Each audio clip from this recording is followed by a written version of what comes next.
चलिए very good morning all of you. तो आज की क्लास में हम लोग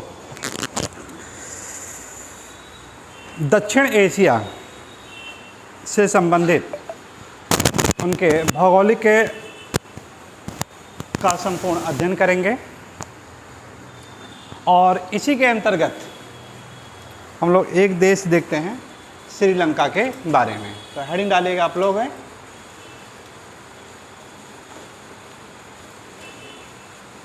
दक्षिण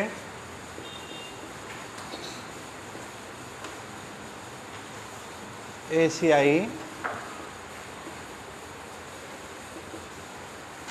देश, दक्षिण एशियाई देश, और इसी में है श्रीलंका।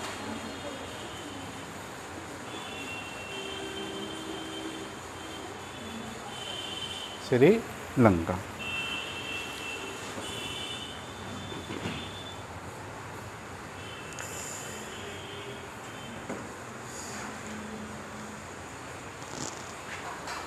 वर्तमान में एक अभी करंट का बहुत ही अच्छा क्वेश्चन है कि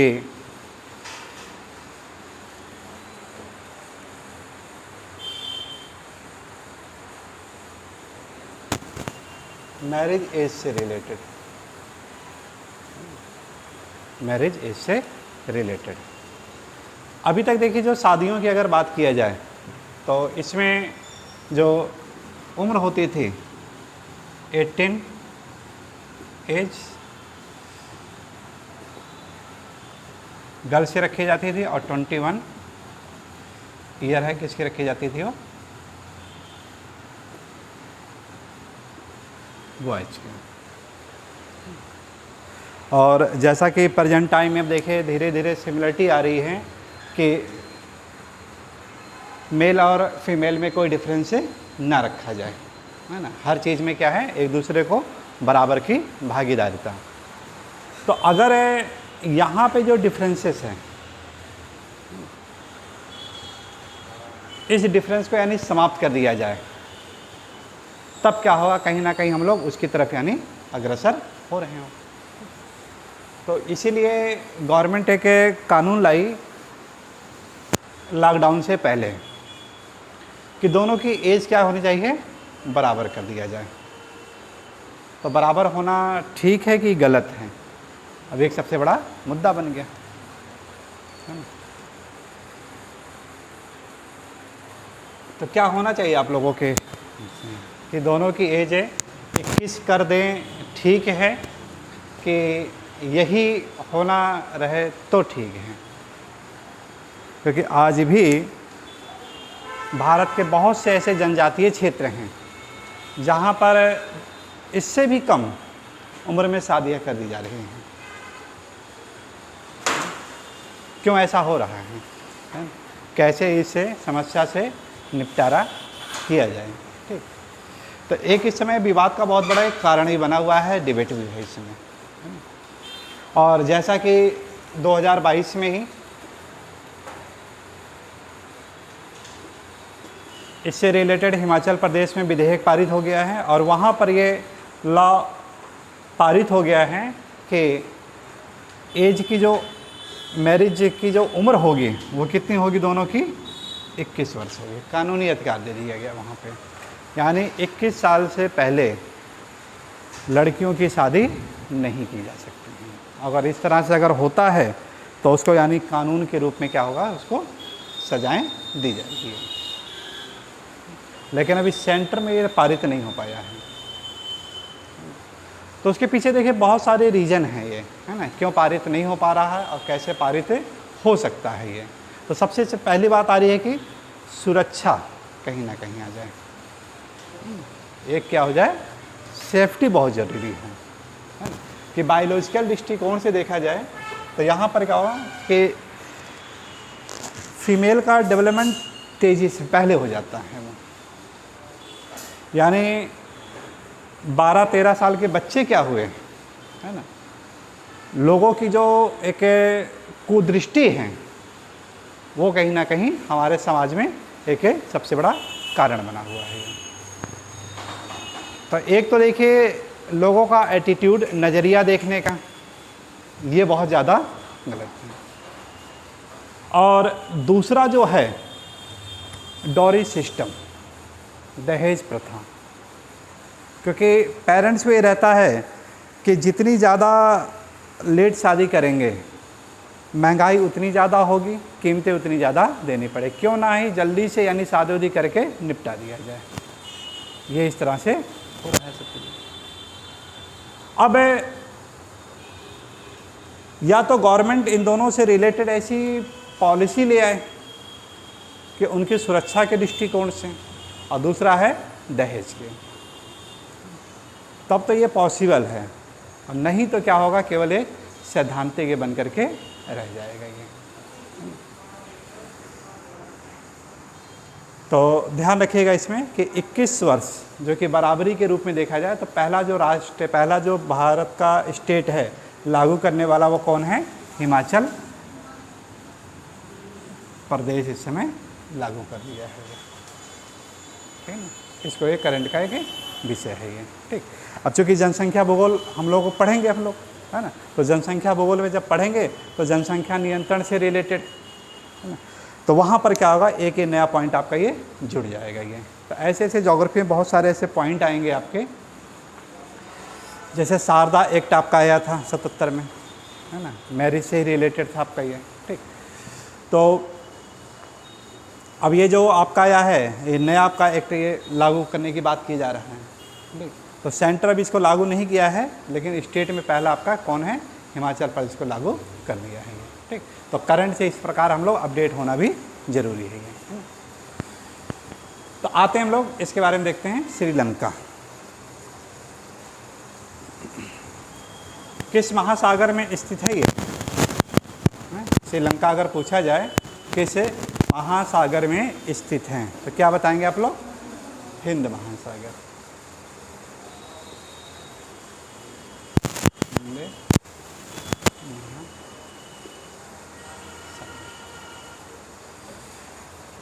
इसके जो नॉर्थ वाला पोर्शन है, इसके इधर आपका मन्नार की खाड़ी, मन्नार की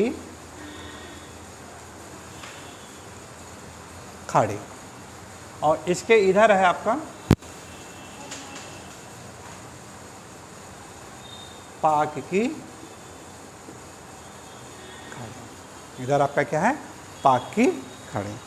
और दोनों आपस में एक दूसरे से जुड़े हुए हैं। कौन सी जल संधि है जिसके द्वारा ये जुड़ा हुआ है? तो उत्तर क्या बताएंगे आप लोग? पाक जल संधि। उत्तर क्या हो जाएगा आपका? पाक जल संधि के द्वारा ये दोनों आपस में जुड़े हैं। पाक जल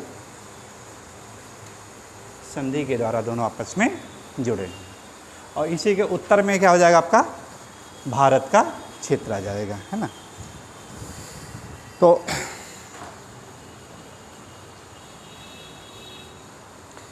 इसका जो मध्य वाला अगर क्षेत्र देखें हम लोग,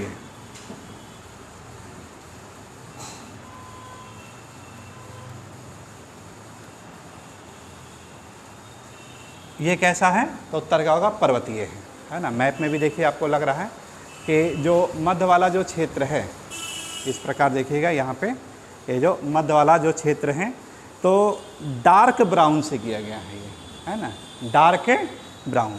तो इस प्रकार जो ब्राउन कलर होता है वो किसको डिनोट करता है? तो उत्तर क्या बताएंगे आप लोग? है ना, पर्वत, माउंटेन से रिलेटेड होता है, माउंटेन से रिलेटेड होता है। इसी में कुछ ऊंचे पर्वत होंगे और कुछ क्या होंगे? कम ऊंचे होंगे। जो ज़्यादा ऊंचे होंगे उसको डार्क ब्राउन कर देंगे और जो कम ऊंचाई वाला होगा उसको लाइट ब्राउन कर दिया जाता है। हाँ, तो इसी में देखिए आपको ये ऐसे कलर आपको दिया गया है, एक डार्क ब्राउन और फिर आपका लाइट ब्राउन करके दिया गया है। फिर इसी में इसके चारों ओर देखिए फिर क्या है आपका कि येलो से आपका डिनोट किया गया है ये, है ना। इसमें देखिए हम लोग तो यहाँ पे क्या है? येलो से डिनोट किया गया है।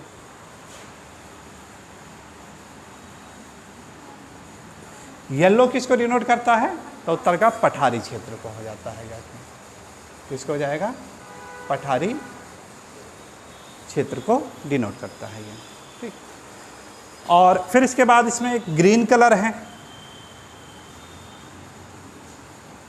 फिर इसके बाद क्या है? Green colour. ये इस तरह से किनारे किनारे आपका ग्रीन कलर है। तो ग्रीन कलर किसको है?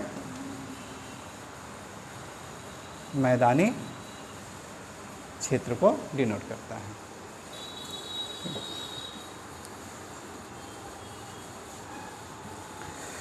तो यहाँ से एक चीज़ देखिए समझ में आ रहा है कि सेंटर से जैसे जैसे किनारे की ओर जाते हैं तो ऊंचावच में क्या हो रहा है? एक आपको स्लोप मिलेगा। आपको ये ऊंचावच में क्या होगा? एक स्लोप देखने को मिलता है। और यहाँ पर जो पाई जाने वाली क्लाइमेट है वो कैसी है? जलवायु यहाँ की कैसी है? तो उत्तर क्या होगा? उष्ण कटिबंधीय जलवायु है या भूमध्य रेखीय जलवायु है। क्यों है? क्योंकि यहीं से कहीं ना कहीं देखिए आपको क्या मिलेगा? भूमध्य रेखा मिलेगी। तो एक सबसे महत्वपूर्ण देखिए क्वेश्चन है कि इसके मध्य वाले क्षेत्र से आपकी कौन सी लाइन गुजर रही है? भूमध्य रेखा गुजरती है ना। श्रीलंका के मध्य वाले क्षेत्र से कौन सी रेखा गुजर रही है? 0 डिग्री यानी भूमध्य रेखा ये गुजरती है। तो भूमध्य रेखा से 5 डिग्री उत्तर और 5 डिग्री दक्षिण वाला जो क्षेत्र होता है, कैसी पेटी होती है आपकी? निम्न वायुदाब पेटी होती है। कैसी होती है वो?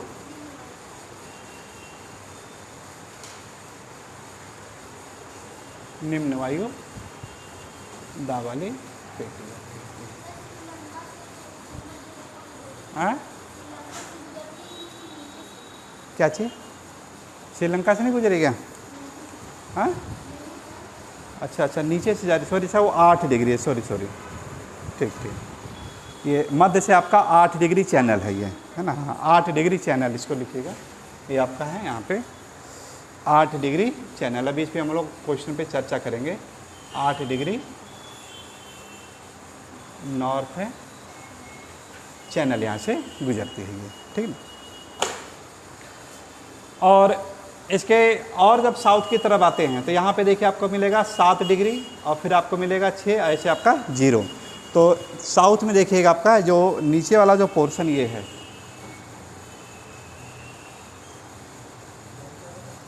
यहाँ से आपका है 0 डिग्री अक्षांश रेखा ये गुजर रही है। 0 डिग्री अक्षांश रेखा यहाँ से गुजर रही है। तो यहाँ पे कैसा आपका पाया जाएगा? तो उत्तर क्या होगा? निम्न वायुदाब पेटी होगा। और यहाँ पे जो हवाएं चलेंगी वो इस तरह से चलती हैं। उत्तरी गोलार्ध की व्यापारिक हवाएं और दक्षिण से आपकी ये वाली जाएगी दक्षिणी गोलार्ध है व्यापारी हवाएं चलती हैं, ठीक है। तो जब ये हवाएं चल रही है तो यहाँ पर क्या होगा कि अभिसरण होता है। यहाँ पर क्या होगा? अभिसरण होता है। और इन हवाओं के द्वारा ये पर्वतों से टकरा करके यहाँ पर क्या है कि वर्षा काफ़ी ज़्यादा होती है। यहाँ की हवाएं ऐसे चली और इधर से हवाएं ऐसे चली। इधर वाली जो हवा होगा इसको यानी यहाँ से क्या होगा? वर्षा करेगी। इधर वाली हवा यहाँ पे ये इसको वर्षा कर देती है। तो वर्षा यहाँ पर क्या होगा? ज़्यादा होगा ये, ठीक है। और भूमध्य रेखा के पास में भी है पकाइए, है ना। भूमध्य रेखा के पास में भी है। तो तापमान भी क्या होगा? यहाँ पे ज़्यादा होगा। टेम्परेचर भी क्या होगा? यहाँ का ज़्यादा होगा। हाँ, क्या हो गया?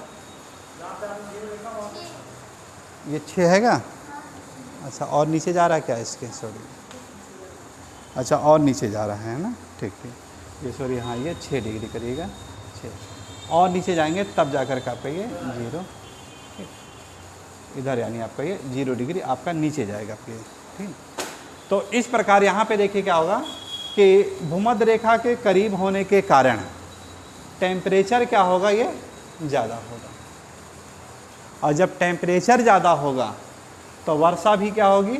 वहाँ पर क्योंकि वाष्पीकरण ज़्यादा होगा, वाष्पीकरण ज़्यादा होगा, आर्द्रता ज़्यादा होगी, आर्द्रता ज़्यादा होगा तो रेनफॉल ज़्यादा होगा। ये सारे फीचर्स यानी यहाँ पे देखने को मिलते हैं ये, ठीक। तो इस प्रकार यहाँ पर क्या होगा कि आपका वर्षा ज़्यादा होती है, और जब वर्षा ज़्यादा होगी तो किस प्रकार की यानी जलवायु पाई जाएगी, तो उत्तर क्या होगा आपका कि जो कोपेन ने बताया है, उष्णकटिबंधीय जो क्लाइमेट्स को डिवाइड किया था उसने, तो किससे डिनोट किया था आपका, ए अक्षर से, है ना। उष्णकटिबंधीय जो भूमध्य रेखीय जलवायु है उसको क्या नाम दिया गया था, ए कहा गया था, है ना। इसी में और बताते हैं कि इसी को कई उपभागों में डिवाइड किया था इन्होंने। एक था आपका एएस कहा था, एक था आपका एएम कहा था, एक था आपका AW था, और एक था आपका AF, है ना। ये क्या है, यहाँ के कोपेन का ये बताया था। AS का मतलब क्या बताया इन्होंने,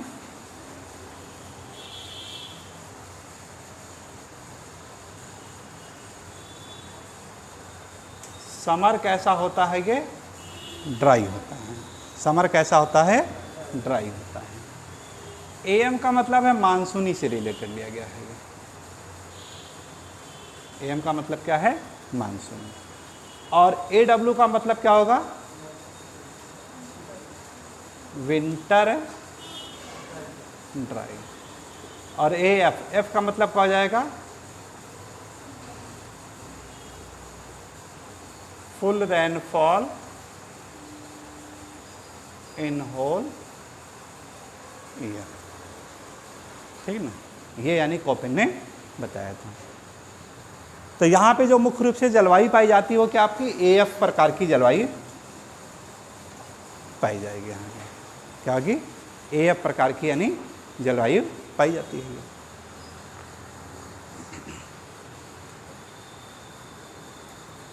और भी जब है पेटियों का खिसकाव होगा उत्तर और दक्षिण की तरफ, तब वहाँ पर क्या होगा आपका AS AM यानी AB जलवायु पाई जाएगी, है ना। तो मूल रूप से जो सबसे ज़्यादा जलवायु पाई जा रही कौन सी है आपकी, AF, यानी वर्षा यानी आर्द्रता क्या होगी यहाँ पर ज़्यादा होगी।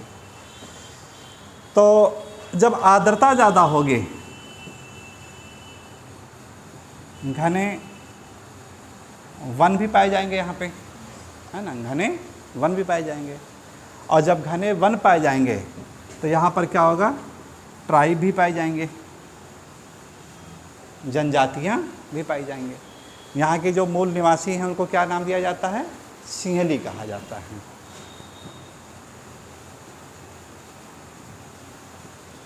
मूल निवासी को क्या नाम दिया जाता है, सिंहली कहा जाता है।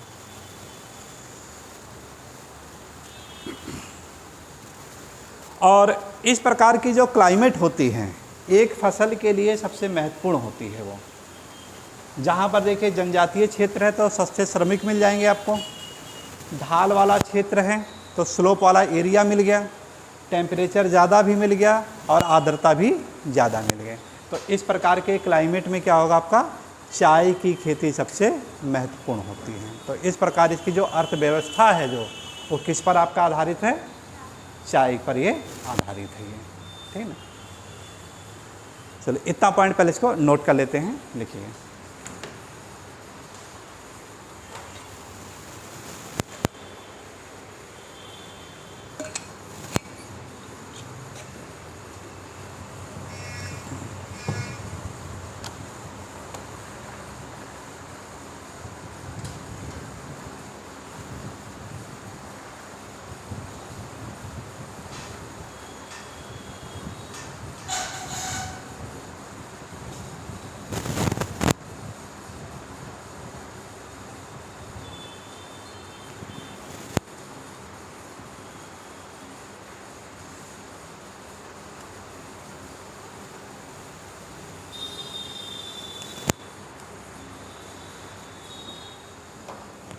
इसके मध्य भाग में एक चोटी बना लीजिएगा, आदम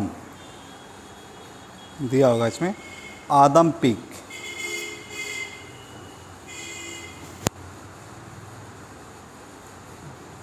यहाँ की सबसे महत्वपूर्ण चोटी भी है आदम पीक।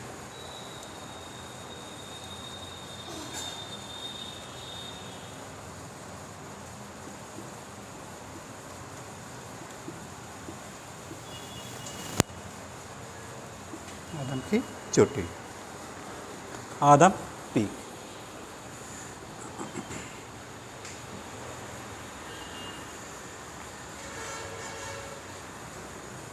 चलिए नोट कर लेते हैं। भारत के दक्षिण में, भारत के दक्षिण में सार्क का एक प्रमुख देश, सार्क का एक प्रमुख देश श्रीलंका स्थित है।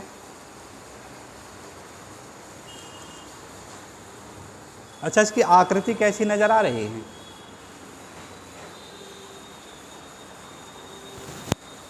कोई फ्रूट की तरह नजर आती है? पाइन एप्पल की तरह आ रही है। और भी कुछ? नारियल है, जो उपमा दी जाती है इसको, नारियल की आकृति, ठीक ना? हाँ, क्या लिखे हम लोग?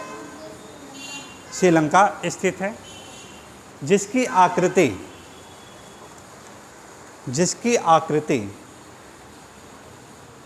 नारियल की भांति है, जिसकी आकृति नारियल की भांति है।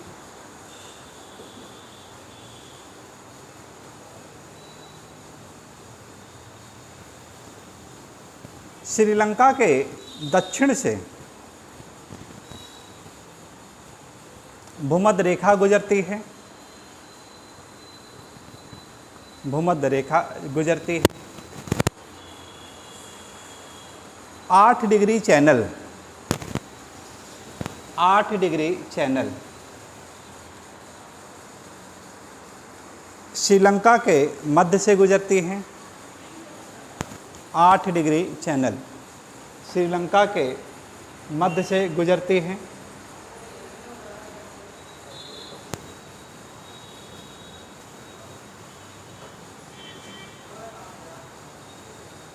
श्रीलंका का उत्तरी भाग, अंडरलाइन करेगा, आ चुका क्वेश्चन ये। श्रीलंका का उत्तरी भाग जाफना प्रायद्वीप,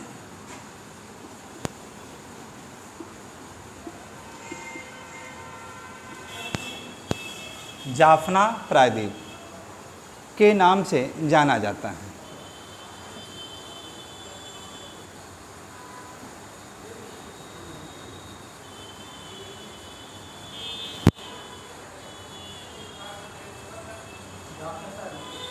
जाफना प्रायद्वीप के नाम से जाना जाता है। इस प्रायद्वीप के पूरब में पाक की खाड़ी,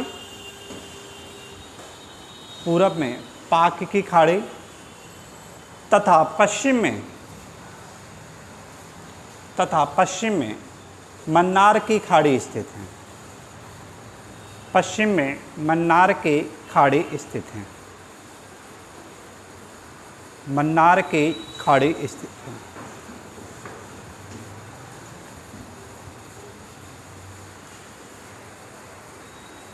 ये दोनों पाक जल संधि के द्वारा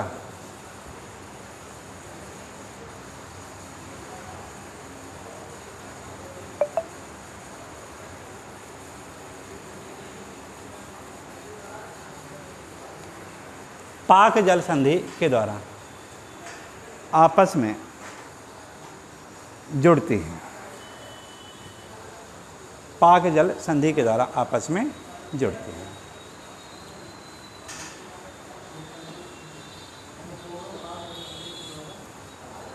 पाक जल संधि के द्वारा जुड़ती है। श्रीलंका का मध्य क्षेत्र पर्वतीय व पठारीय है। मध्य क्षेत्र पर्वतीय व पठारीय है। इसके मध्य में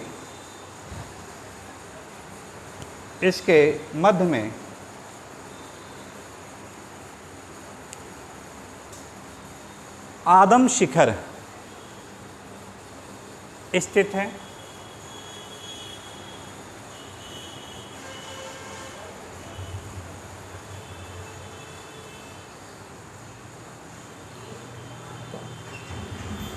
इसी के उत्तर में, यहाँ देखिएगा मैप में आप लोग, उत्तर में एक चोटी और बना लीजिएगा जो कि यहाँ की सबसे ऊंची चोटी है, पिथुरा ला गाला।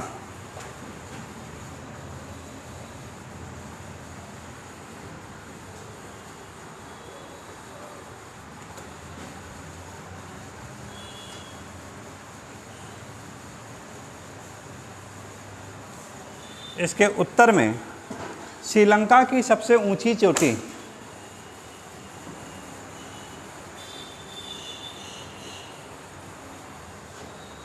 पिथुरा थाला गाला है, पिथुरा थाला गाला, पिथुरा थाला गाला। श्रीलंका की सबसे ऊंची चोटी पिथुरा थाला गाला है, जिसकी ऊंचाई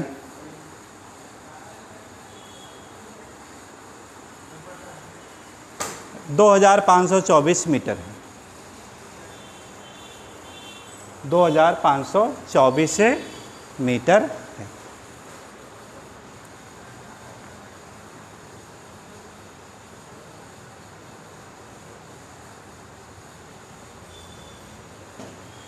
यहाँ की जलवायु,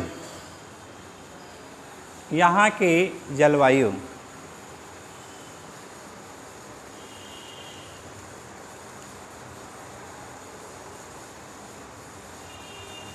उष्णकटिबंधीय भूमध्यरेखीय है।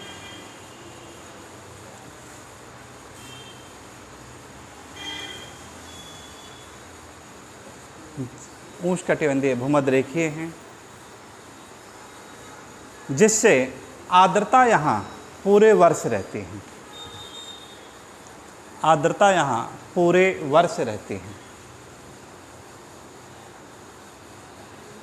आर्द्रता यहाँ पूरे वर्ष रहती है।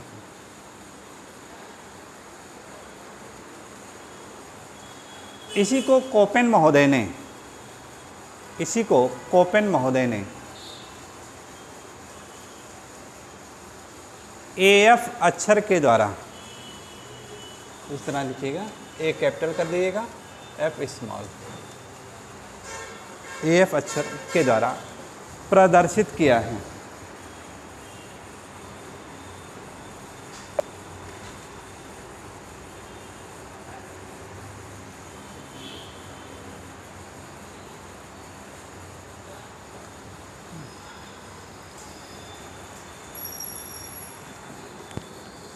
इसके मध्य क्षेत्र में देखिए नदी आपकी आएगी महावेली, नज़र आ रहा देखिए श्रीलंका में।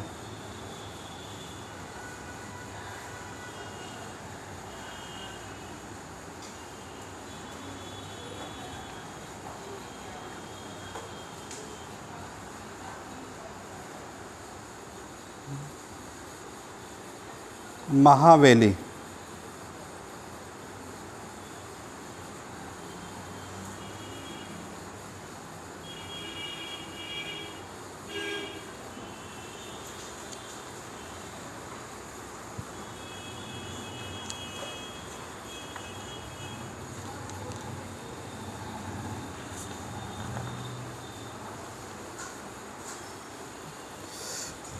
यहाँ की जो सबसे प्रमुख नदी है वो महावेली।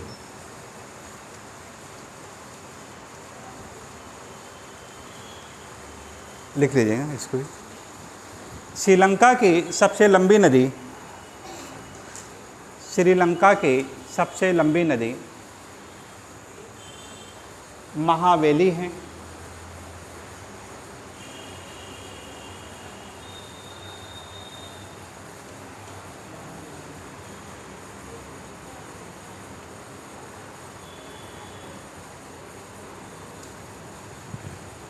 महावेली इसके मैदानी क्षेत्रों में, इसके मैदानी क्षेत्रों में चावल की खेती की जाती है, चावल की खेती की जाती है।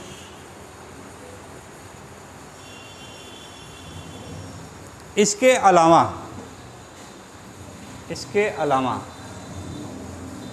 यहाँ पर चाय,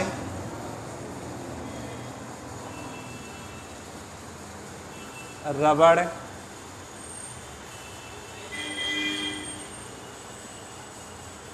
नारियल,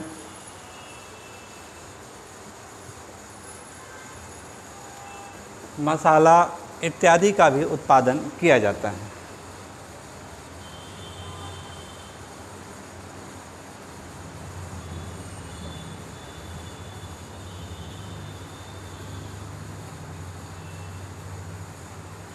उत्पादन किया जाता है।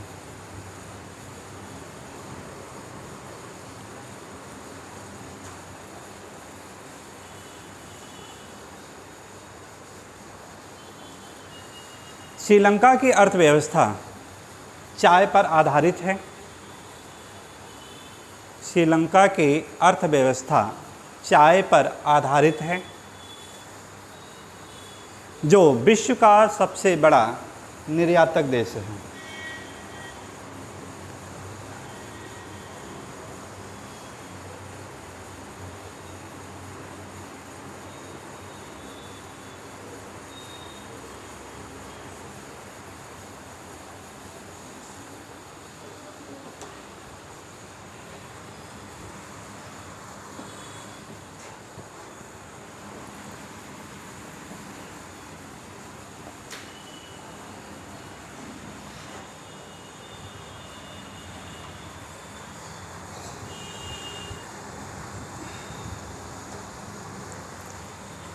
जहाँ पे देखिए मन्नार की खाड़ी है, वहीं पर एक है आपका तलैया मन्नार, तलैया मन्नार, ठीक, मन्नार की खाड़ी में तलैया मन्नार। और भारत का जो कन्याकुमारी वाला क्षेत्र है दक्षिण का, वहाँ पर आपका धनुष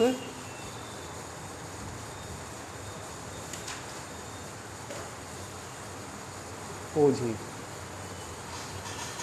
धनुष कोझी। तलैया मन्नार मिल रहा है कि नहीं? इसमें नहीं मिल रहा ना। यहीं पे मन्नार, जहाँ पाक स्टेट लिखा है, यहीं पे आपका तलैया मन्नार आपका ये है, ये मन्नार करके लिखा हुआ ये है आपका तलैया मन्नार द्वीप, ये रहा। हाँ, मन्नार की खाड़ी में तलैया मन्नार, मन्नार करके लिखा है, ठीक ना, मन्नार करके लिखा है। तो तलैया मन्नार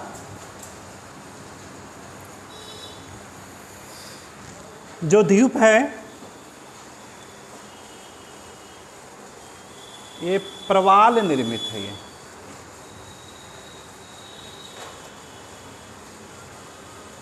कैसा है? प्रवाल निर्मित द्वीप है ये।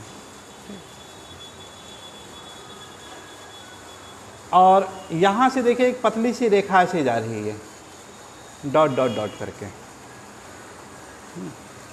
और ये चली जाती है रामेश्वरम तक जाती है।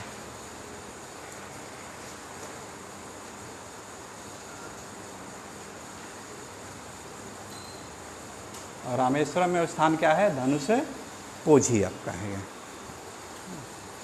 और इसी को कहा जाता है आदम सेतु कहते हैं इसी को। इसे क्या कहते हैं? आदम सेतु इसी को कहा गया है।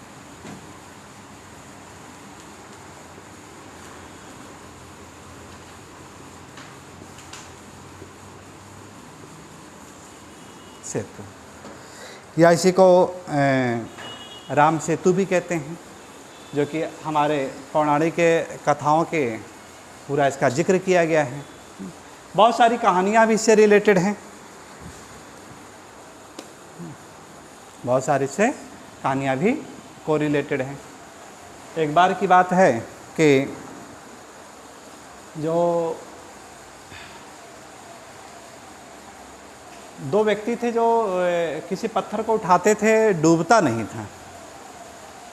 कौन थे? नल और नील, है ना, नल और नील, है ना। किसी भी पत्थर को उठा लेते थे, वो डूबता नहीं था।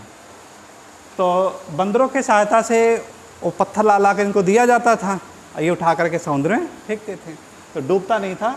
इसी रेखा के सारे वो किया गया हुआ। और ये सारी चीज़ें गिलहरी देख रही थी। वो क्या सोची कि चलो हम भी चलते हैं। तो वो भी एक छोटा सा यानी पत्थर लेके गई। तो बंदर देख करके हंसने लगे कि हम बड़े बड़े ला रहे हैं, तुम छोटे छोटे ला रहे हो, इससे क्या है? कह रहे बस मैं भगवान की सेवा करने आई हूँ, अपना यानी जो कार्य है निर्मित उसमें यानी सहयोग दे रहे हैं। तो काफ़ी ज़्यादा उसकी खिल्ली भी उड़ाई गई। फिर वो श्री राम के पास ले जाया गया उनको, और उसकी सत्यनिष्ठा को देखते हुए के श्री राम ने उनको आशीर्वाद भी दिया। और वही आशीर्वाद है, बताया जाता है कि एक जो उसके ऊपर हाथ फेरे हैं गिलहरी पर, है ना, तो उन्हीं के उंगलियों का निशान का है वो। और इसको आशीर्वाद ये दिया गया कि ठीक है, तुमने हमारा जो सहयोग किया, आवाज़ से है, तुम कितनी भी ऊंचाई से गिरोगी मरोगी नहीं, है ना। ये कहीं ना कहीं इसके अंदर एक सबसे बड़ा विशेष गुण पाया जाता है। पहली बात तो जल्दी गिरेंगे नहीं ये, और जब गिरेंगे तो वो मरेंगे नहीं वो, ठीक है। सही है कि गलत है, अब बात आ जाता है ये सही है कि गलत है तो बहुत नाजुक है कि ऐसा क्या चीज़ है। तो बहुत से इस पे यानी कुछ तर्क भी आती हैं, सारी चीज़ें, सब लोग तरह तरह की बातें भी करते हैं इस पर। कुछ लोग इसको साइंटिफिक कारण ही बताते हैं। साइंटिफिक कारण देखिए क्या बताते हैं कि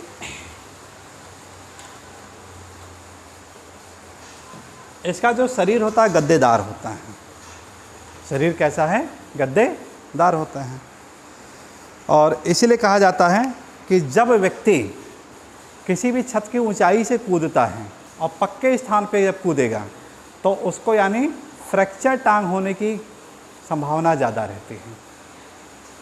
और जब कच्चे ज़मीन पर या खुदाई हुआ जो किया हुआ ज़मीन पर जब कूदता है तब वहाँ पर क्या होगा, उसको चोट लगने की संभावना कम होती है। सही कि गलत? सही है ना, बिल्कुल ये भी सही है ये, है ना, कि पक्के स्थान पर अगर कोई कूदेगा तो उसको चोट ज़्यादा लगेगा, और गद्दे पर यानी कूदेगा तो उस पर क्या होगा, वो कम लगेगा। तो होता क्या है कि वहाँ पर डिस्टेंस यानी उसकी बढ़ जाती है ना, जो गद्दा यानी होने की वजह से उसमें लचकदार आता है तो उसके यानी वो बढ़ जाती है, और जिस वजह से उस पर जो लगने वाला जो फोर्स होता है वो क्या होगा, आपका वो कम हो जाता है। वो न्यूटन ने इसको पूरा बाकायदा परिभाषित किया है सारा चीज़, ठीक है ना। डिस्टेंस बढ़ जाती है तो वहाँ पर क्या होगा, उसका यानी लगने वाला जो फोर्स होता है वो कम हो जाता है। बहुत सारा ऐसा एग्जाम्पल हम लोगों को देखने को मिलता है, बहुत सारा चीज़ें, ठीक है ना। जैसे पट्टी देखिए, ये पट्टी का ये बहुत अच्छा बैग का पट्टी है, गद्देदार बनाया जाता है। गद्देदार बनाया जाता है तो उससे क्या होगा कि इस पर यानी जो सपोर्ट होता है, फोर्स जो होता है, प्रेशर वो कम हो जाता है। वो तो कहीं पर भी प्रेशर अगर कम करना हो तो इस तरह से यानी हम लोग कर सकते हैं हर चीज़ के लिए, ठीक है ना। फिर ऊँट का जो पैर है वो देखिए गद्देदार होना, ऊँट का पैर गद्देदार होना, तो प्रेशर क्या हो जाता है उससे यानी कम हो जाना। और जब प्रेशर कम हो जाना तो आसानी से रेत में क्या हो जाता है, दौड़ लेता है वो, है ना। इसका भी एग्जाम्पल देखने को मिलता है। तो इस प्रकार देखिए कि अगर किसी को भी यानी इस तरह से कोई भी पार्ट होगा जो हार्डनेस होगा तो उस पर चोट ज़्यादा लगेगी, प्रेशर यानी ज़्यादा काम करेगा फोर्स, और जो सॉफ्टनेस होगा वहाँ पर यानी कम भी होता है। यानी स्वाभाविक है, ऐसा होता है। तो ये साइंटिफिक कारण है। कई लोग इसकी आलोचना भी करते हैं तरह तरह के, तो सब यानी तर्क उतर के सब चलता रहता है सारा चीज़, ठीक है। तो मेन चीज़ ये है हम लोगों को जो सीखना है यहाँ पे कि जो क्वेश्चन आपका आया है कि राम सेतु या आदम सेतु जो है किनको आपस में जोड़ता है, तो उत्तर क्या बताएंगे आप लोग कि यहाँ पे जो प्रवाल निर्मित द्वीप है, और द्वीप का नाम क्या बताया गया है, तेलैया मन्नार। और यहाँ पर आपका है रामेश्वरम, रामेश्वरम में स्थित आपका धनुष कोझी, यहाँ से यहाँ तक आपका कदम दीजिए ब्रिज जुड़ा हुआ है ये। ठीक है? तो नोट कर लीजिएगा, लिखिए इसको, लिखिए। मन्नार की खाड़ी में, मन्नार की खाड़ी में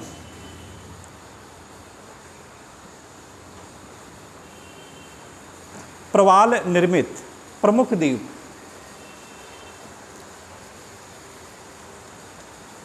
तलैया मन्नार है।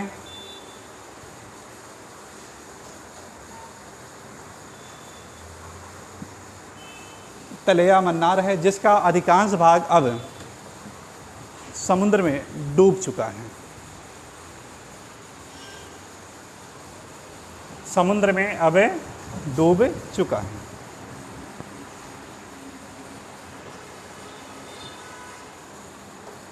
यहां से एक पतली रेखा, पतली रेखा जो समुद्र में डूबी हुई है,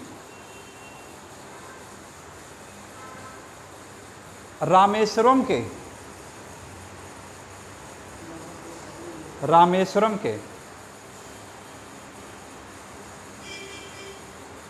धनुषकोडी तक जाती है, उसी को आदम ब्रिज कहा जाता है। उसी को आदम ब्रिज कहा जाता है।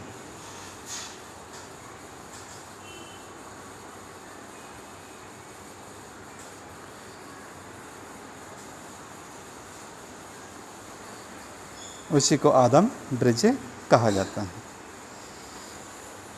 श्रीलंका की राजधानियों से रिलेटेड करंट में काफ़ी इंपॉर्टेंट है, वहाँ से जो क्वेश्चन आपके बन सकते हैं, है ना। इसकी जो पुरानी राजधानी हुआ करती थी उसका क्या नाम था? कोलंबो। नज़र आ रहा है कि नहीं कोलंबो कहीं पे, है ना? कोलंबो नज़र आ रहा होगा, कोलंबो। बंदरगाह है कि नहीं? किस तट पर है ये? पश्चिमी तट पर है।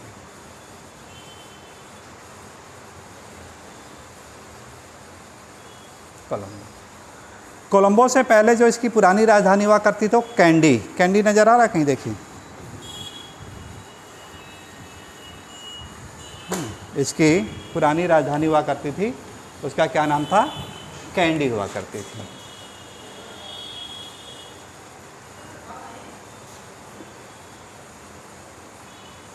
कैंडी से अब हाल ही में इसने अपनी नई राजधानी बना लिया। क्या बनाया इसने? हैं? श्री राज्यवर्धने, हैं? हाँ,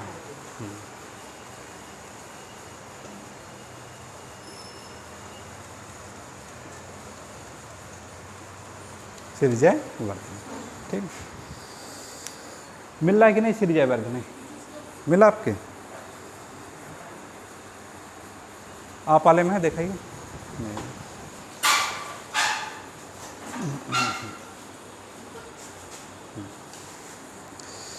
ये कोलंबो के थोड़ा सा आप उत्तर में जाएंगे, कोलंबो के थोड़ा सा उत्तर में जाएंगे, श्री जयवर्धनेपुरा, है ना। श्री जयवर्धनेपुरा पूरा नाम है ये, श्री जयवर्धनेपुरा। इसी के उत्तर में आपका ये इसकी नई राजधानी बनाई गई है। तो इसकी 3 राजधानियाँ ध्यान में रखना है। पुरानी राजधानी क्या थी? कैंडी थी। उसके बाद आपका कोलंबो जो कि प्रसिद्ध बंदरगाह है, अंतर्राष्ट्रीय स्तर पर यहाँ पे एयरपोर्ट भी है। अब नई राजधानी किसको बना दिया गया है? श्री जयवर्धनेपुरा। राजधानी बनाने का मूल कारण क्या हो सकता हो? हाँ, किसी भी क्षेत्र का जब दबाव ज़्यादा हो जाता है तो उस दबाव को कम करने के लिए राजधानी को क्या कर देते हैं? थोड़ा सा अलग हट करके फिर कर दिया जाता है, ताकि जनसंख्या को विकेंद्रीकृत कर दिया जाए।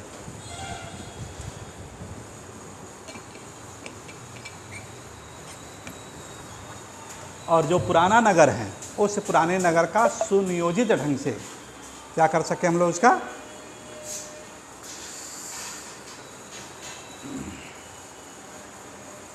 उसको बसा सके सेक्टरों में, ये है ना। तो ये रणनीतियाँ बनाई जाती हैं राजधानी परिवर्तन से रिलेटेड।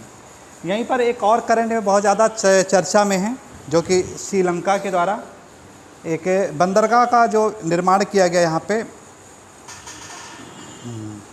हम्बन टोटा बंदरगाह। ये साउथ में देखिए यहाँ पे मिलेगा हम्बन टोटा, यहाँ पे।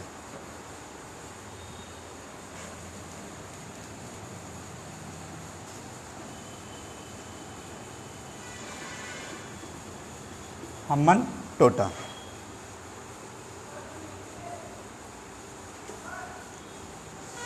और एक बंदरगाह यहाँ पे है त्रिकोणमाली।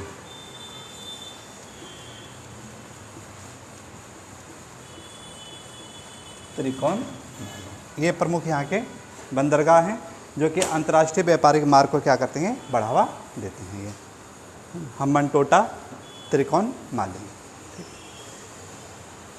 चलिए इसको नोट कर लेते हैं, लिखिएगा।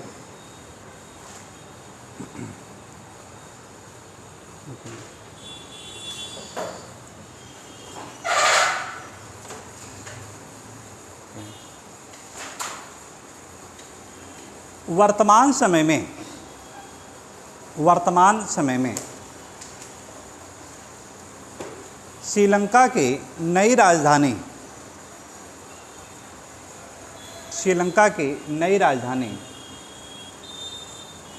श्री जयवर्धनेपुरा है। श्री जयवर्धनेपुरा है।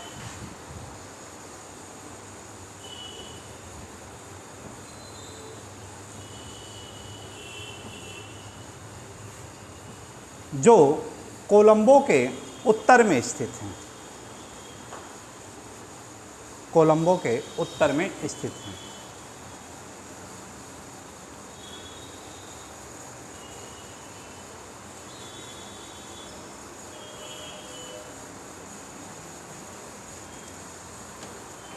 कोलंबो को सुनियोजित ढंग से बसाने के लिए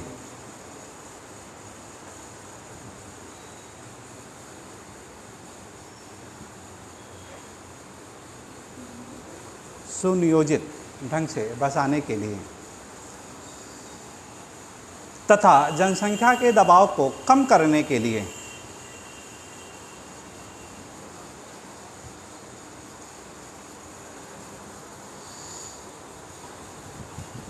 इसने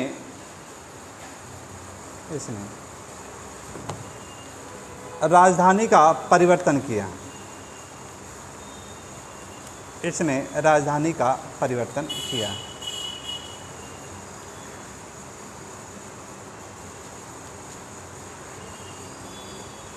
इससे पहले, या कोलंबो से पहले लिखिएगा, कोलंबो से पहले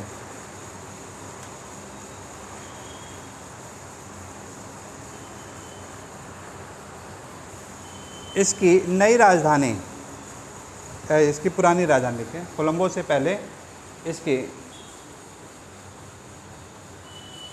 पुरानी राजधानी कैंडी हुआ करती थी। कैंडी हुआ करती थी।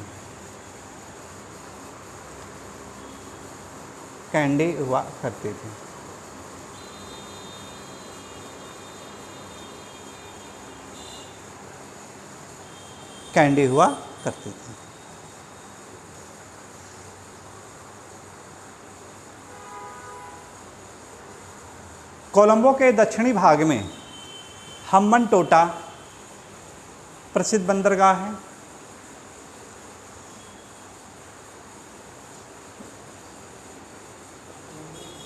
हम्बन टोटा, हाँ, दक्षिणी भाग में हम्बन टोटा प्रसिद्ध बंदरगाह है, जिसका विकास चीन के द्वारा किया गया।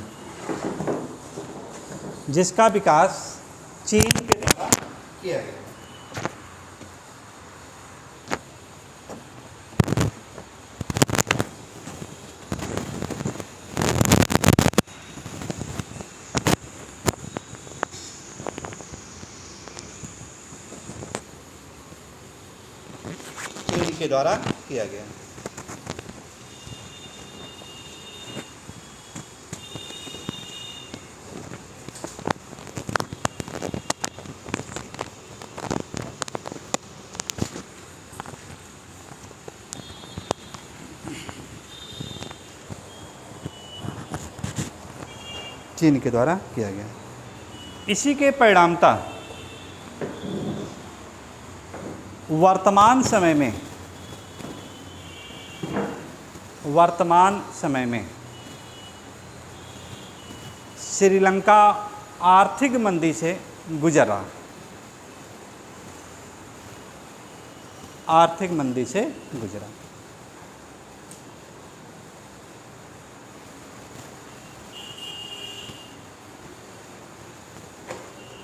श्रीलंका के पूर्वी भाग में त्रिकोणमाली प्रसिद्ध बंदरगाह है, त्रिकोणमाली प्रसिद्ध बंदरगाह है।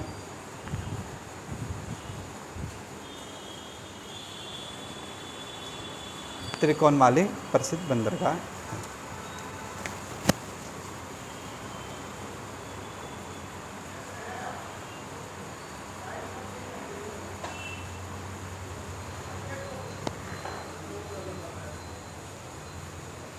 श्रीलंका के जाफना क्षेत्र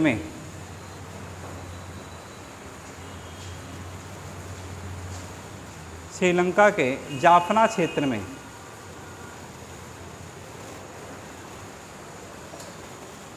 तमिल जनसंख्या की बहुलता है।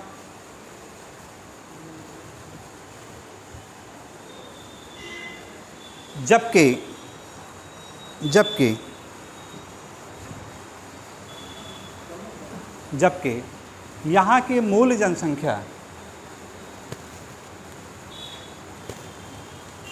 सिंहली जाति के हैं।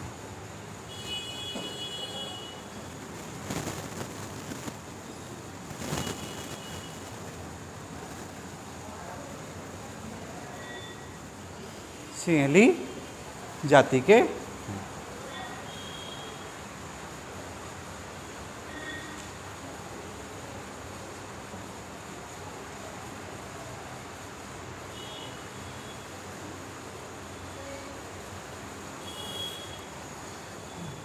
तो थोड़ा देखिए यहाँ पे जो कहानी बहुत दिलचस्प है कि जो हम्बनटोटा का जो बंदरगाह का डेवलप किया गया, इसके पास तो पैसा था नहीं श्रीलंका के पास, तो सहयोग कौन कर दिया? चीन ने इस पर सहयोग कर दिया। और सहयोग करने पर ये काफ़ी डेवलप भी हो गया और इसको लीज पर ले लिया उसने, है ना, कि यहाँ से जो भी इनकम होगी उसको यानी कौन करेगा? वसूलेगा, चाइना वसूलेगा। और इसके परिणाम स्वरूप चाइना करता क्या था कि मत्स्य उत्पादन में आज भी नंबर 1 पे इस क्षेत्र में आता था। मत्स्य का शिकार बहुत ज़्यादा करता था और ले जाकर के अपने देश ले जाता था ये, उससे यानी काफ़ी ज़्यादा इनकम होती थी। और जब समय आया इसको देने की बात आई तो इतना ज़्यादा इसको कर्ज दे चुका था और वो कर्ज ये इसको चुका नहीं पाया। और जब कर्ज चुका नहीं पाया तो परिणाम क्या हुआ? दिवालिया घोषित हो गया है। हाँ, बहुत ज़्यादा, है ना। ठीक, तो इसलिए कहा जाता है कि कर्ज, मर्ज और फर्ज, इन तीनों पर हमेशा अवेयरनेस होना चाहिए। जो हमारे बुज़ुर्गों के द्वारा कहा गया है, अगर हम लोग किसी से कर्ज ले लें और इंसान का जो फ़र्ज हो और इंसान का जो मर्ज हो, जो भी इसको यानी अनदेखा किया उसका जीवन क्या हो जाएगा? चौपट हो गया। ठीक, किसी से अगर आप कर्ज लिए हैं तो कोशिश करिए कि जितने जल्दी इसको आप लौटा दें, उतने में ही भलाई है। इंसान अपना फ़र्ज कि अगर अनदेखी की तब क्या होगा? उसका जीवन चौपट होगा। कि हर व्यक्ति का अपना एक फ़र्ज होता है। जैसे अब इस समय आप लोगों का फ़र्ज क्या है? बढ़िया से बढ़िया एजुकेशन प्राप्त करना।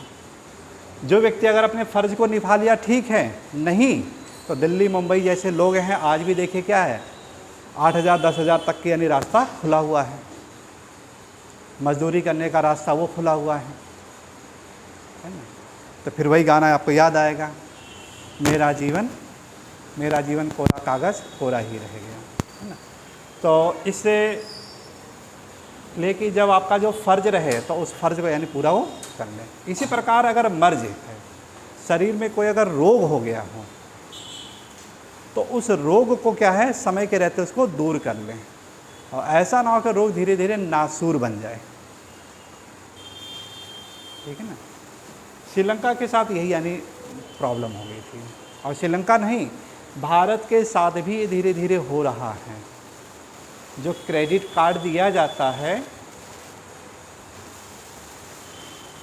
ये क्या है आपका, ये कर्ज ही होता है। बहुत से बहुत शौक से ले लेते हैं क्रेडिट कार्ड के बारे में, जानकारी नहीं रहती है वो, है ना। और जिसको एक बार इसकी लत लग गई, कब वो दिवालिया हो जाएगा इंसान उसको खुद नहीं पता वो, कि जितनी ज़्यादा सुविधा दे रहा है उससे ज़्यादा बुरी तरह ये वसूलता भी है वो। और व्यक्ति का आदमी तो कर्ज लेकर के इधर उधर चले, इधर उधर साइड हो जाएगा, लेकिन क्रेडिट कार्ड है ये देखिए पूरा वसूल लेता है, ये घर बार बेचना पड़ जाएगा इसके लिए, ठीक है ना। तो क्रेडिट कार्ड के बारे में अवेयरनेस बहुत ज़रूरी है। 45 दिन की सुविधाएं दे देगा, आप पैसा ले लीजिए, 45 दिन बाद चुकता करिए। अगर नहीं किए 18%, 35% ऐसे करके यानी वो आपका वसूलेगा ब्याज, कि आप सोच नहीं सकते कहाँ से इतना वसूल क्यों रहा है ये।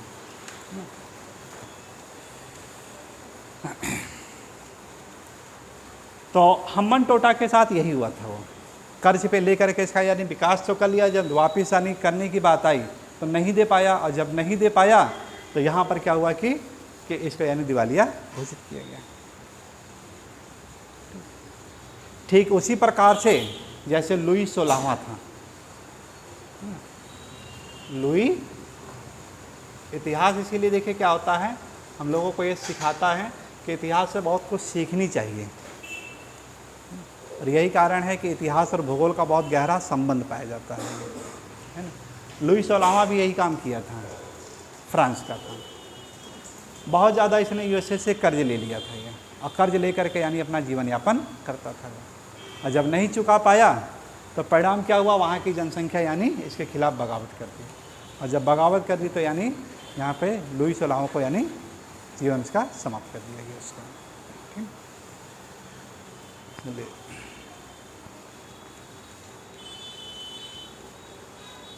अब इसके बाद आगे हम लोग एक और देश के बारे में पढ़ते हैं।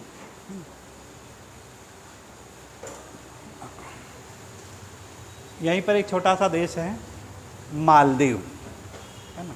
देखिएगा मैं मानचित्र में, यहीं पे आपको मिलेगा एक मालदीव।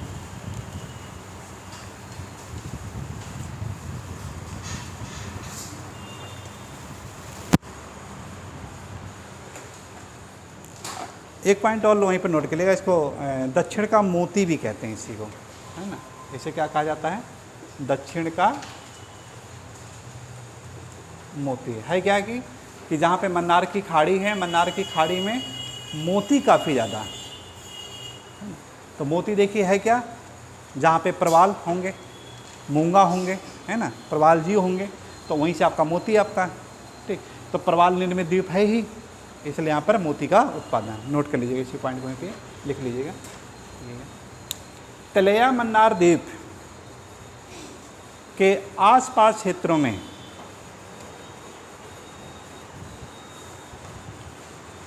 मोती का उत्पादन किया जाता है।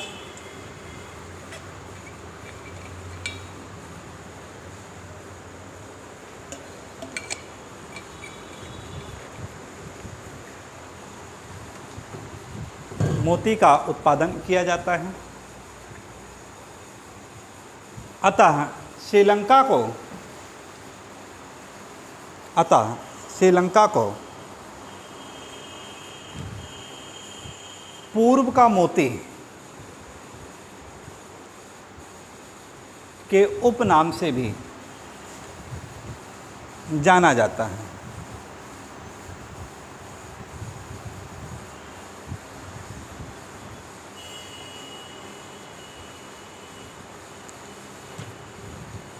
प्राचीन काल में इसी को रत्नद्वीप इसी को रत्नद्वीप की संज्ञा दी गई थी।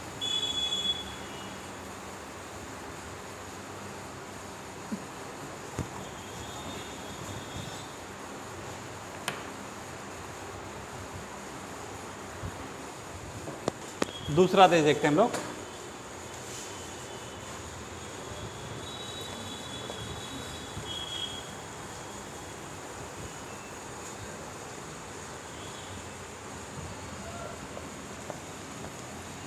मालदीव।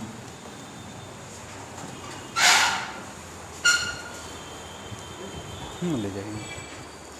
दूसरा देश है मालदीव।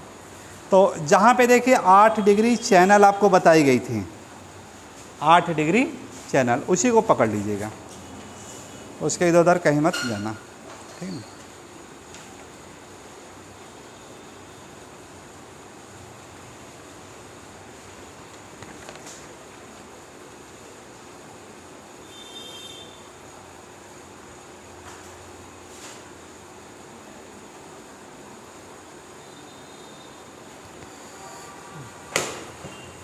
आठ डिग्री चैनल, ऐसे नहीं। दक्षिण से आपका 6 डिग्री चैनल, और दक्षिण में जाएं तो ये आपका है 0 डिग्री।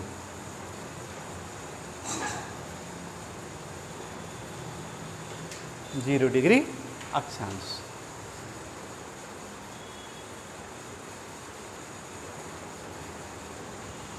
आठ डिग्री चैनल। एक बार कई बार क्वेश्चन आपका आया हुआ है कि 8 डिग्री चैनल किनको किनको यानी अलग करती है, मिनिकॉय और मालदीव, ठीक है ना। यानी इसके उत्तर में कहीं ना कहीं आपका क्या मिलेगा, आपको मिनिकॉय मिलेगा, यहाँ पर मिनिकॉय। और मिनिकॉय किसका द्वीप है ये? हाँ,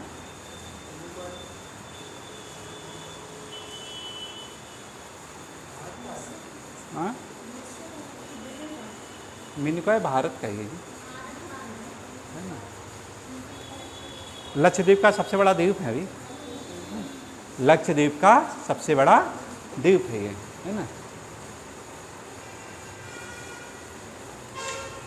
लक्षद्वीप के अंतर्गत आता है। और जहाँ पे भूमध्य रेखा है, उसी भूमध्य रेखा पर देखिए बहुत सारे ऐसे ऐसे यानी द्वीप बने हैं ऐसे ऐसे।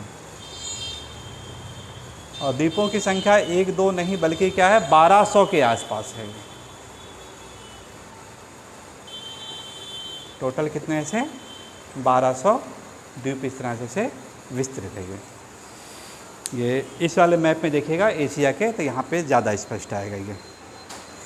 ये देखिए आपका इक्वेटर लाइन ऐसे जा रहा है, और यहाँ पे ये श्रीलंका हो गया, और यहाँ पे आपका मालदीव हो गया। इक्वेटर के ऊपर आपका माले इसकी राजधानी हो जाती है, और फिर इसके बाद यहाँ पे कोलंबो आपका लिखा है, यहाँ पे आपका ये लक्षद्वीप पे समूह रखा है, और यहीं पे आपका मिनिकॉय आपका मिलेगा आपका ये। और इसको और बढ़िया से है, एक इंडिया का मैप आपको मिलेगा ऐसे।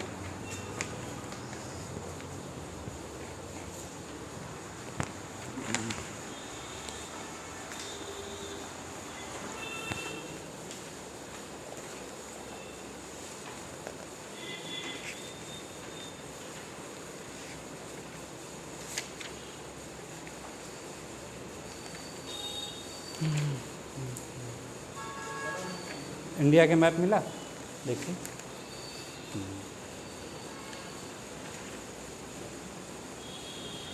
अंडमान निकोबार द्वीप समूह है, बड़ा सा मिल गया।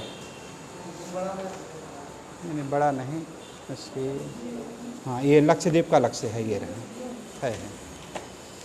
एक अलग से आपका लक्षद्वीप का ये बना हुआ है, इस प्रकार देखिएगा यहाँ पे लक्षद्वीप का बना हुआ ऐसे।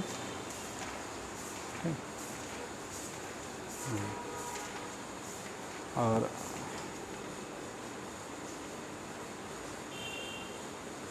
मिनिकॉय यहाँ पे आपका है।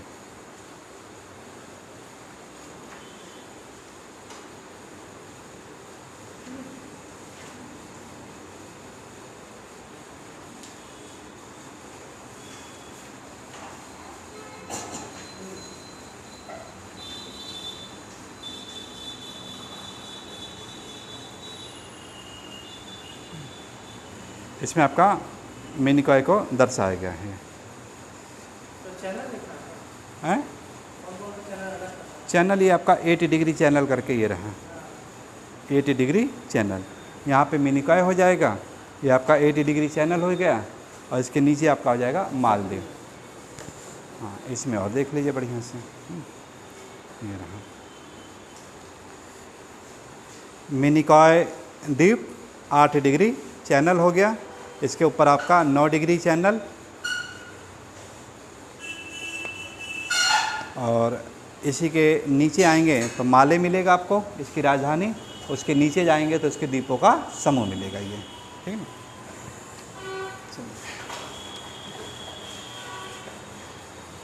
भूमध्य रेखा के उत्तर में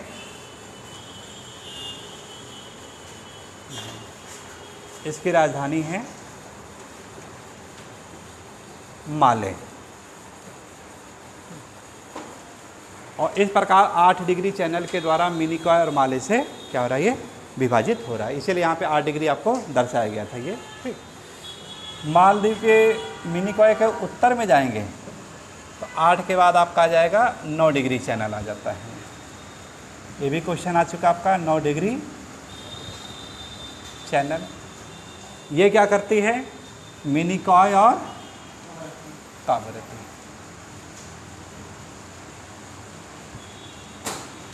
लक्षद्वीप की जो राजधानी है वो दोनों के बीच में क्या करती है, सीमा बना रही है, यानी दोनों को अलग करती है ये। तो 2 प्रमुख यहाँ पे आपके चैनल देखने को मिल जाता है ये।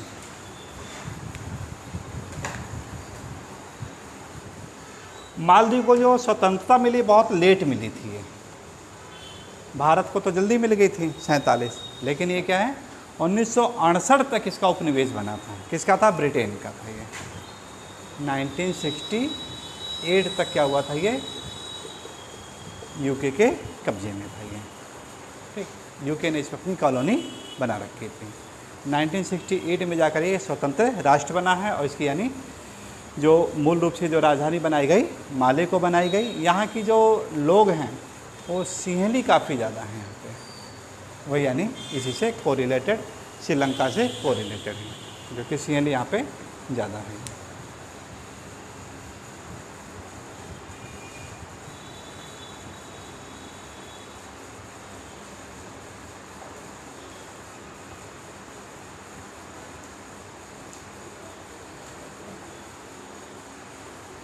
वर्तमान में देखिए चर्चा होने का कारण क्या है इसका, है ना, मालदीव पे इतना ज़्यादा फोकस है, क्यों किया जा रहा है ये।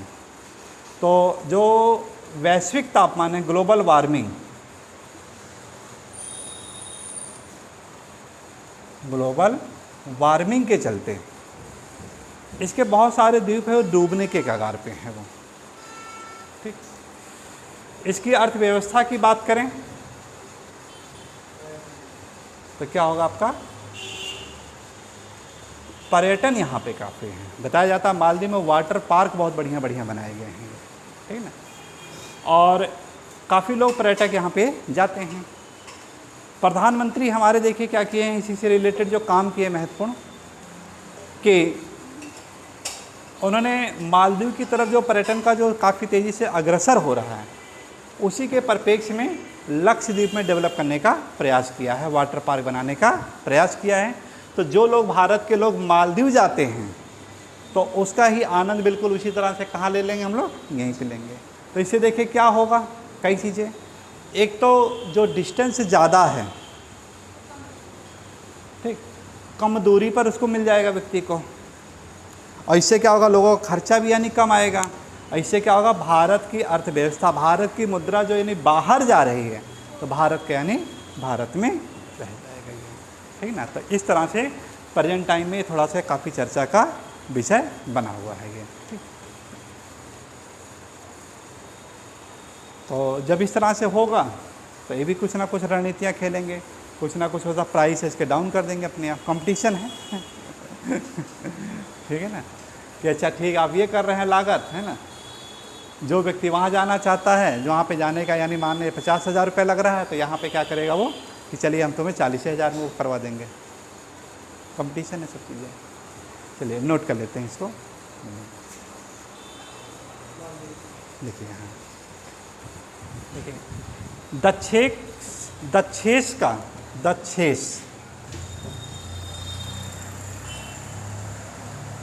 दक्षिण एशियाई क्षेत्रीय संगठन जिसे कहते हैं, दक्षेश का दूसरा प्रमुख देश मालदीव है।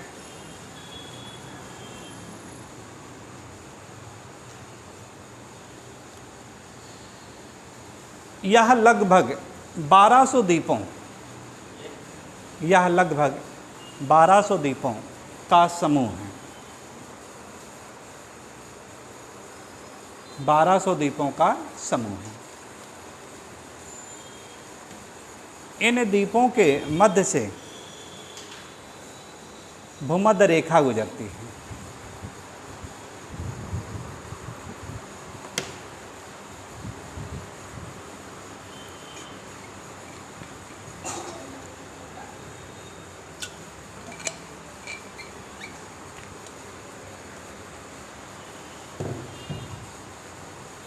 यह दक्षिण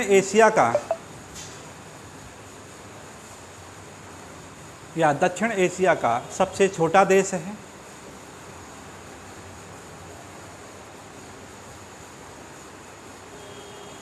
किंतु HDI, तो इसलिए कोई अगर छोटा हो उसको कभी नहीं समझना चाहिए, ठीक है ना। भारत से बहुत अच्छा है इसका HDI, किंतु HDI मानव विकास सूचकांक,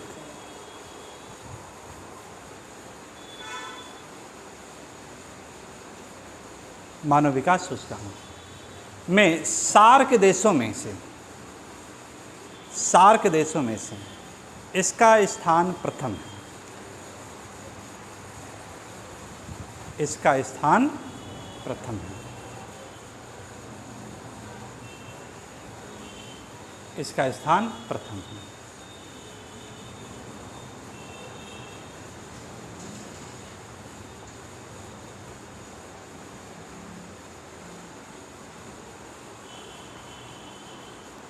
भारत का मिनिकॉय द्वीप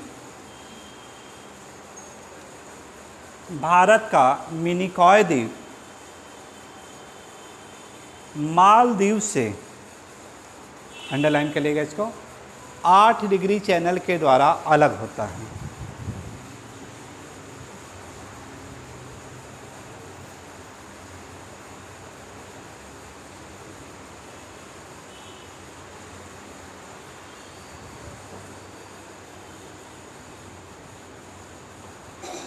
मालदीव एक प्रवाल निर्मित द्वीप है।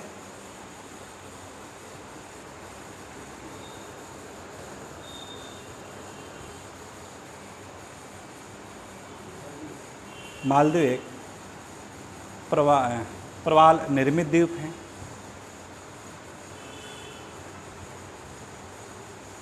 उत्तम जलवायु के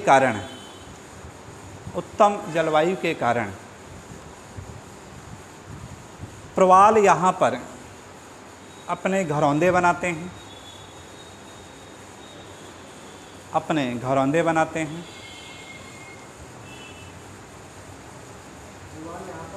अपने घरौंदे मतलब घर, घरौंदे बनाते हैं।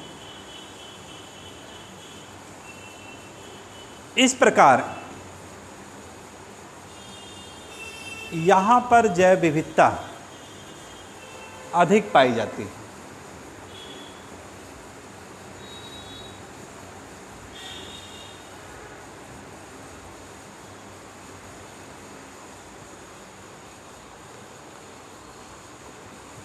भूमध्य रेखा के उत्तर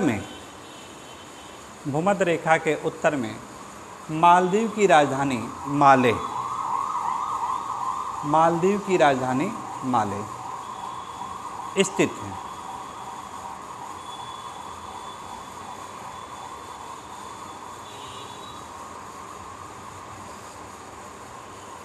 यहाँ के लोग अधिकांशतः द्रविड़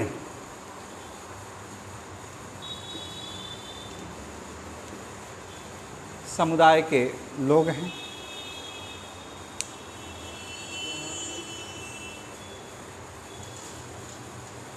के अधिकांश लोग द्रविड़ समुदाय के लोग हैं।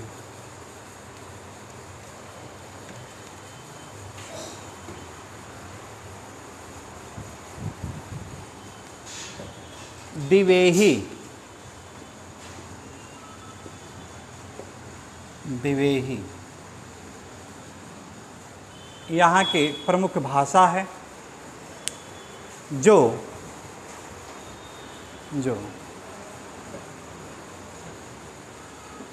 सिंहली भाषा का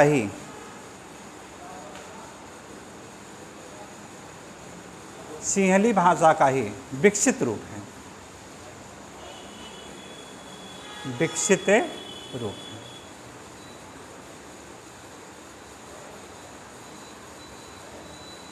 मालदीव की अर्थव्यवस्था पर्यटन पर आधारित है। मालदीव की अर्थव्यवस्था पर्यटन पर आधारित है।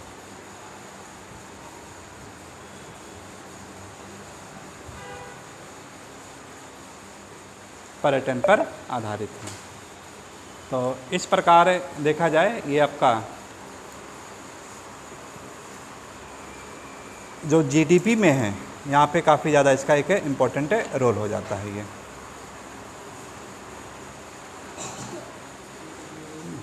जीडीपी में इसका एक महत्वपूर्ण स्थान हो जाता है। ये ठीक है। तो सार्क देश से रिलेटेड है कि सार्क देश दे दिया जाता है 4 में से, निम्नलिखित में से किसका एचडीआई सबसे ज़्यादा है। क्वेश्चन आया हुआ इस पर, तो हमेशा ज़्यादा किसका, इसी का रहता है। ये तो जितना छोटा है अर्थव्यवस्था क्या है वहाँ पे, उतनी ही अच्छी है। मतलब क्या है, एचडीआई का मतलब ज़्यादा होना, कि यहाँ पे जो एजुकेशन होगा भारत के लोगों से अच्छा है। जीवन प्रत्याशा की बात करें हम लोग,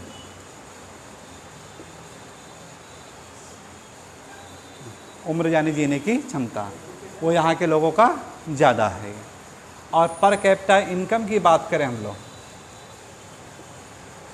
पर कैपिटा इनकम की बात करें, वो भी क्या यहाँ पर ये सबसे ज़्यादा है। ये ठीक ना।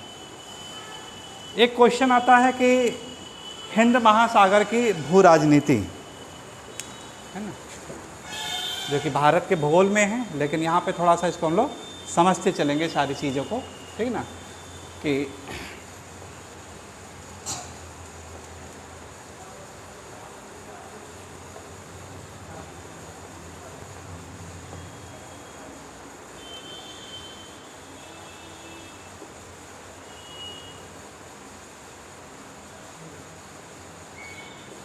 हिंद महासागर की भू राजनीति, हिंद महासागर की भू राजनीति, जियोपॉलिटिक्स ऑफ इंडियन ओशियन।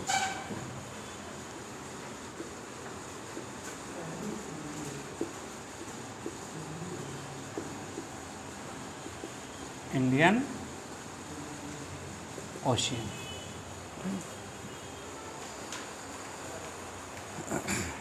देखिए क्या कारण है कि एक तरफ तो उधर दक्षिण चीन सागर,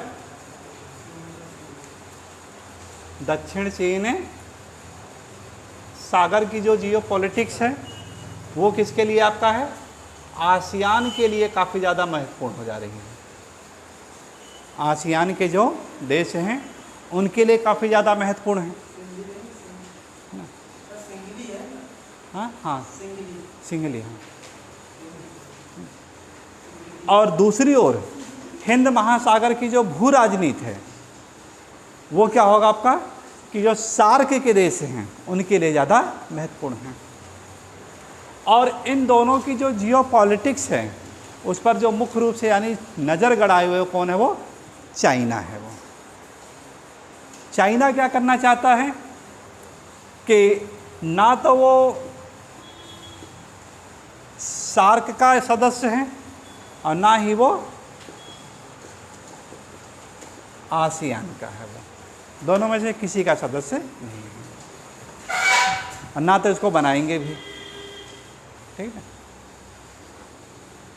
बस वो देख रहा है कि इन दोनों के बीच में अगर आपसी सहयोग बढ़ा तो व्यापार काफ़ी तेज़ी से इनका बढ़ जाएगा। और जब व्यापार इनका जब बढ़ जाएगा तो चाइनीज़ का जो व्यापार है, चाइनीज़ के जो सस्ते माल हैं उनका यानी खपत होना बड़ी मुश्किल हो जाएगा। ये है वो अपनी अर्थव्यवस्था को लेके समस्या में है वो, कि ऐसा कौन सा तरीका यानी अपनाए कि अपने माल का वो बढ़िया से बढ़िया खपत यानी कर सके। और इसीलिए उसने क्या किया है कि इसकी जियो पॉलिटिक्स को यानी बढ़ाने का प्रयास किया है। ठीक है, कि उसका हस्तक्षेप जैसे जैसे दक्षिण चीन सागर में हो रहा है वैसे वैसे क्या कर रहा है वो हिंद महासागर में भी। हम्मन टोटा के साथ हम लोगों ने देख लिया कि 99 साल के लिए उसने इसको यानी दिया था, लीज पर लिया था, ये बनवाया और 99 साल तक के लिए दे दिया श्रीलंका को।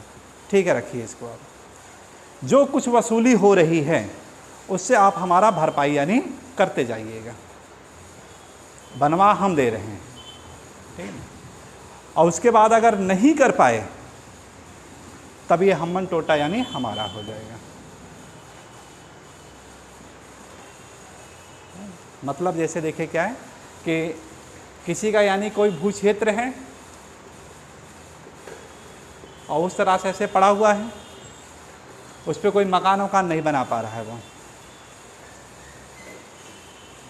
एक व्यक्ति आता है, कहता है ठीक है इसको हम 4-5 मंजिला बना दे रहे हैं, है ना,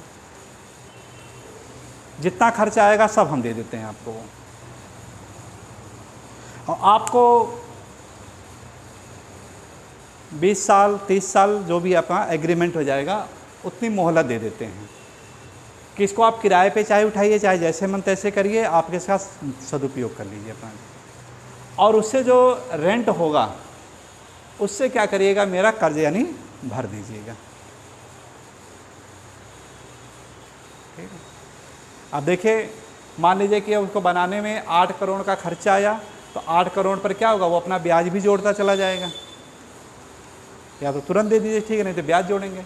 अब यहाँ पर यह उसे अपना वो खर्चा से अपना भरपाई कर रहा है वो। तो पता चल रहा है कि समय के साथ साथ मांग ही ऐसा हुआ कि किराया उतना नहीं निकल पाया, या जिस पर्पज़ के लिए वो लिया बनाया गया था मॉल का या शॉपिंग से रिलेटेड या दुकान से रिलेटेड नहीं कर पाया वो डेवलप, तब क्या होगा, वो यानी इसका कर्ज नहीं दे पाएगा। और अंत में क्या होगा, 20 साल के बाद जब कर्ज नहीं दे पाया तो परिणाम क्या होगा, उस संधि के मुताबिक वो यानी क्षेत्र पर अपना वो कब्जा जमा लेगा वो। मतलब उसकी ज़मीन भी गई और बना बनाया घर भी गया, है ना। तो इसीलिए जो बात बताई ना, कर्ज मर्ज और फर्ज, अगर किसी के साथ समझौता कर रहे हैं तो अगला क्यों समझौता करना चाहता है, बहुत यानी सावधान रहिएगा इस पर। ठीक,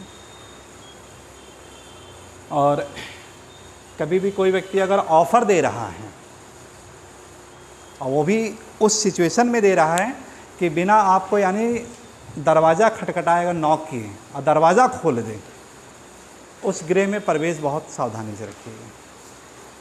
ये सब जीवन के बहुत इस तरह से जो हमारे बुज़ुर्गों ने कहा है ना, कि आप कहीं पे जा रहे हैं और बिना नॉक किए अगर दरवाज़ा खोल दे अगला भी, तो समझ जाइए अगला कि आपको कहीं अपने स्वार्थ का वो फंसा दे जाएगा।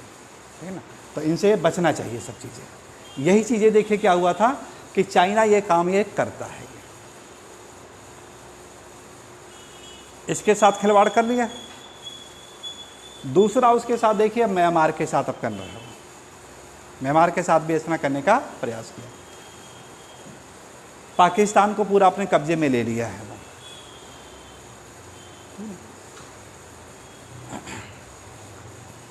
तो बात आ रही थी जियो पॉलिटिक्स, है ना, कि तो जियो पॉलिटिक्स का जो कॉन्सेप्ट देने वाला व्यक्ति कौन था, बताते जाइए फटाफट। जेलिन, जेलिन, ठीक है ना, कौन था, जेलिन। ठीक है, डेवलपमेंट कौन करता है इसको,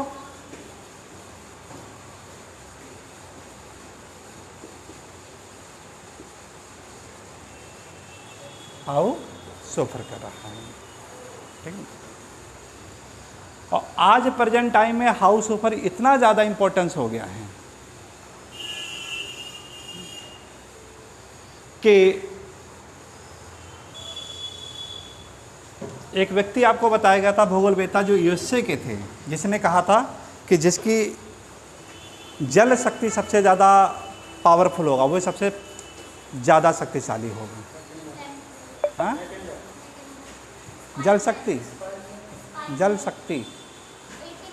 80 महान पहले आते हैं, पहले 80 महान को करिएगा फिर उसको डेवलप करने का, है ना। ये क्वेश्चन आया था तो आपका यही आपका 80 महान सही हुए थे वहाँ पे, है कि जब भी यानी जल शक्ति की अगर 80 महान ना रहे तब स्पाइकमैन करना है, ठीक है। 80 महान,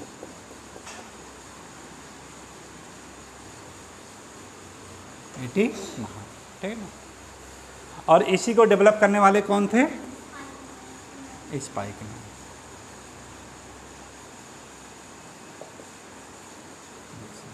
और स्पाइकमैन का ही परिणाम था क्या, किसका गठन हुआ था? नाटो संगठन का यानी हुआ था 1945 में। क्या हो रहा है? नाटो का संगठन का, नॉर्थ अटलांटिक ट्रीटी ऑर्गेनाइजेशन का गठन हो रहा है। और आज प्रेजेंट टाइम में इतना ज़्यादा ये हो गया है नाटो कि इसी के प्रभाव से कौन प्रभावित डरा हुआ है? रसिया डर गया है ना, नाटो का प्रभाव, ठीक है। तो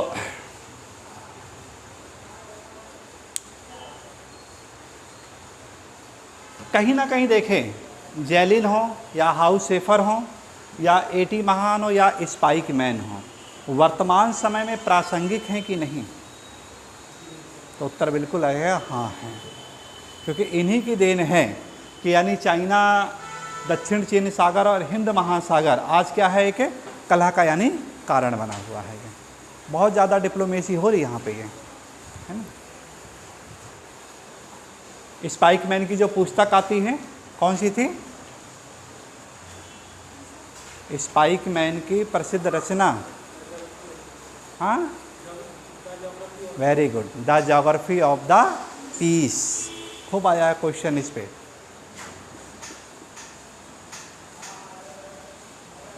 the geography of the peace किसकी आलोचना में आया था? किस बुक की आलोचना में आया था ये?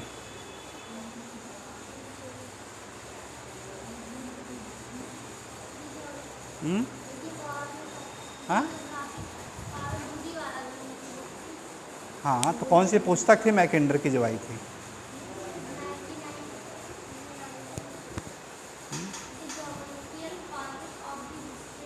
ये तो पहली पुस्तक आती है, द ज्योग्राफी पावेट ऑफ द, हाँ नहीं, तो दूसरी आती है, 19 में आ रही है।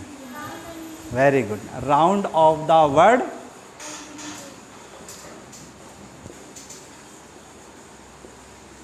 Round of the world